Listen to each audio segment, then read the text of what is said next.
បើជំរាបសួរពុកម៉ែបងប្អូនទាំងអស់គ្នាថ្ងៃហ្នឹងខ្ញុំបាន feedback ពីអតិថិជនដែលបានប្រើប្រាស់ជាមួយនឹងថ្នាំដុសធ្មេញសន្តិភាព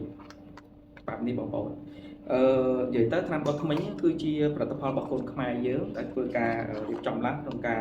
លក់ជូនដល់បងប្អូនទាំងអស់គ្នាក្នុងតម្លៃដ៏ពិសេសហើយបងប្អូនបានប្រើទាំងអស់គ្នាហើយថ្ងៃហ្នឹងដែរខ្ញុំមានកិត្តិយសក្នុងការនាំយកនៅ feedback របស់អតិថិជនរបស់ខ្ញុំមួយដែលគាត់បានប្រើប្រាស់ហើយគាត់បាន feedback មកឲ្យខ្ញុំដើម្បីជាសក្ខីភាពជូនបងប្អូននៅក្នុងការទទួលយកព័ត៌មានគឺនៅខាងលើនេះឆ្នាំដល់មិញគេប្រាប់គេច្រើនគេប្រាប់ថាល្អប្រើខ្លាំងចាញ់មិញហូរឈាមគេដល់ពីរដងកាត់ឈាមនឹងបែរថាថ្នាំដុសធ្មេញមានគុណភាពល្អបាទនិយាយរួមទៅគឺយើងផលិតអំពី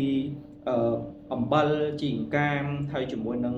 ខ្ជុំថ្មខ្ជុំដើម្បីជួយឲ្យធ្មេញយើងរឹងមាំបាត់ឈាមចាញ់ជាដើមអញ្ចឹងសម្រាប់ពុកម៉ែបងប្អូនទាំងអស់គ្នាដែលមានតម្រូវការជាមួយនឹងថ្នាំដុសធ្មេញសន្តិភាពនេះមិនថាជាវយកទៅប្រើប្រាស់លក់បោះដុំបន្តត្រូវការចាយអាចតាក់ទងមួយខ្ញុំបាទទំនុកចិត្តនិងថាភាពទុកចិត្តហ្មងជួយដល់បងប្អូនអរគ្នាបាទសូមអរគុណ